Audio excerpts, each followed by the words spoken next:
Kroger Delivery has one mission: to deliver the freshest food right to your door. That's why our drivers are pros. Our trucks are refrigerated. And when it comes to low prices, we always deliver.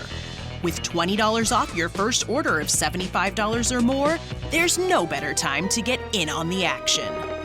Mission accomplished. Restrictions apply. See site for details.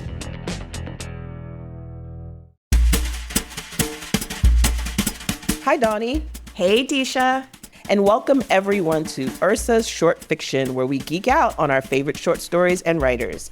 I'm Deesha Philyaw, the author of The Secret Lives of Church Ladies. I apologize, I have a little bit of a cold today.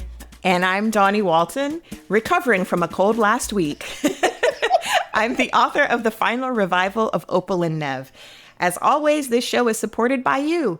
Become an Ursa member today by going to ursastory.com/join. You'll get exclusive bonus episodes and you'll help us keep making this show. Dawnie, we are back. We back. It's so good to be here with you. And I would say I've missed you, but we talk and text all the time. And I got to squeeze your juicy baby just a week ago and see both of your lovely faces. But we should catch our listeners up on any news from the past several months. Anything you want to share? Oh my gosh, there's so much to share. I was lucky enough to produce and be a fly on the wall for your other podcast, Wreckin' True Stories, woohoo, with the brilliant Kiese Lehman. Congratulations. I know. Congratulations on an amazing first season. Any takeaways from those conversations, which like everybody just has been raving about? It's so exhilarating.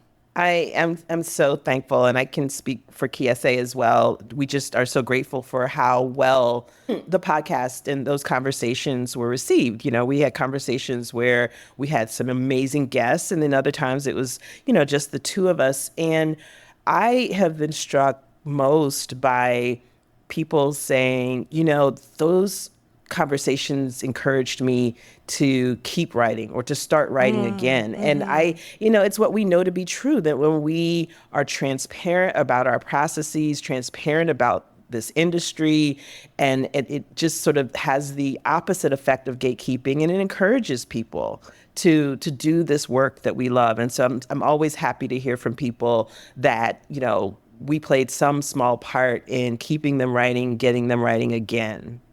So I'm technically producer on this show, but I have to say, really all that meant was I just sat back and ear hustled and laughed to myself for an hour every episode, because y'all just got on the mic and did your thing. And I think Thank you. What makes those conversations with the guests so special is they reflect the fact that you and Kiese are truly top tier literary citizens and community builders. Thank you. I feel like our guests felt a certain ease and a comfort with y'all that they wouldn't have anywhere else. And that led to incredible transparency, as you said, incredible jokes, Yes.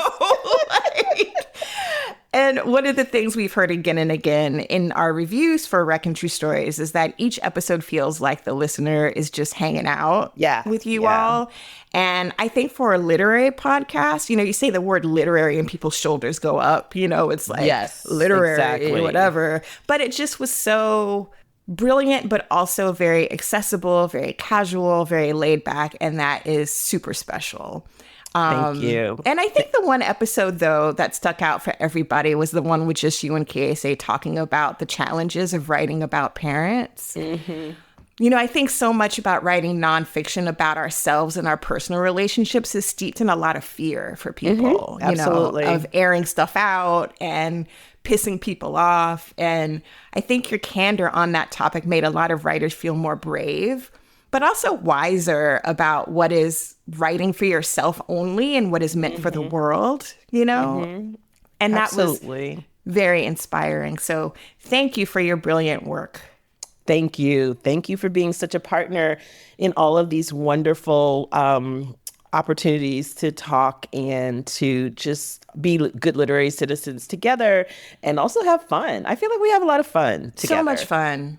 So much fun. And Dawnie, I want everyone to know that congratulations are in order to you because if you all haven't heard, while we were away, Dawnie announced that she has a new novel coming out. Dawnie, what can you tell us about it? Oh, thanks. I am really excited about this novel. It has been a road, as it is with any novel that you embark on. I started writing this one in the midst of Opal and Nev, and it actually started as a short story I wrote as a break from writing that novel. And it was really, the short story was maybe about 12 pages. It was sort of an extended scene about two Black women who've been best friends since their days as students at an HBCU. And they're at this birthday dinner with their spouses. And over the course of the dinner, you see the cracks in that friendship that emerge. And I've since really imagined into those women who are in their 40s, like me, have a lot in common with me, HBCU grads. And, looking at their friendship from the 90s to the present day and seeing how those cracks were always sort of present and how a scandal around one's husband actually brings them to the breaking point.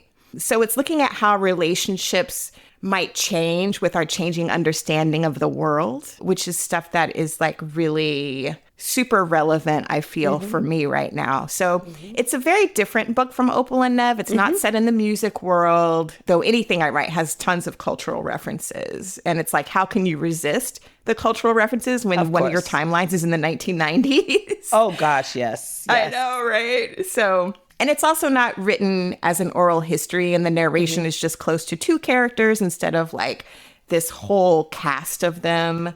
But I do think the characters are maybe more relatable than rock stars. I think that readers might recognize pieces of themselves or their own friendships in these women.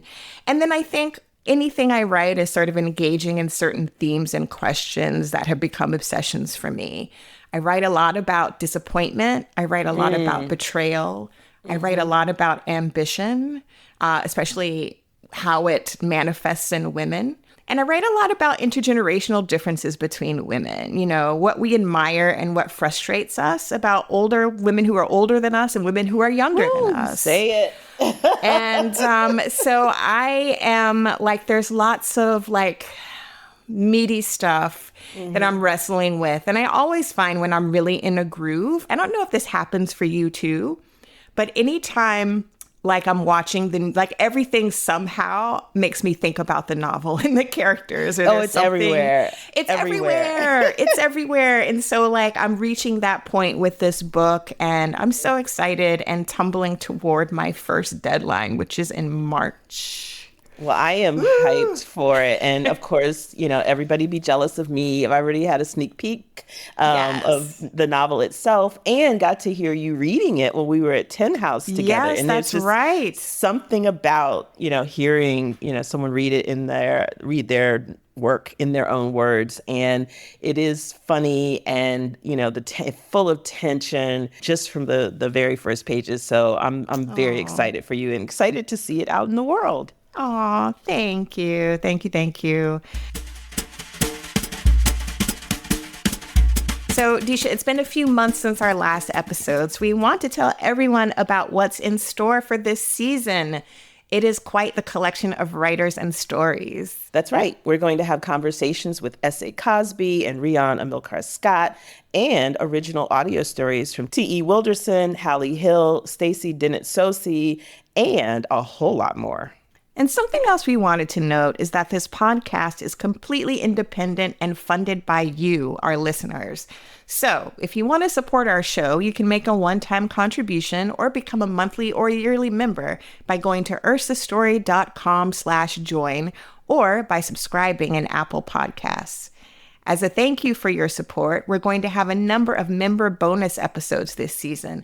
A lot of these episodes focus on what we've learned about the craft and business of writing and publishing. And we also realize not everyone can afford a membership. So if you can contribute, that's great. Thank you. If you can't afford a membership right now and you're an aspiring writer, send us an email and we'll see what we can do. You can find our email in the show notes. Our goal with Ursa is to share great stories and build community with fellow writers and readers, so we want to make this show as accessible as possible while still being able to afford to produce it. And to everyone who listens to this show, thank you for all your support over the past couple years. We're excited to keep going. Stay tuned for season 3, coming very soon. Yay! Woohoo!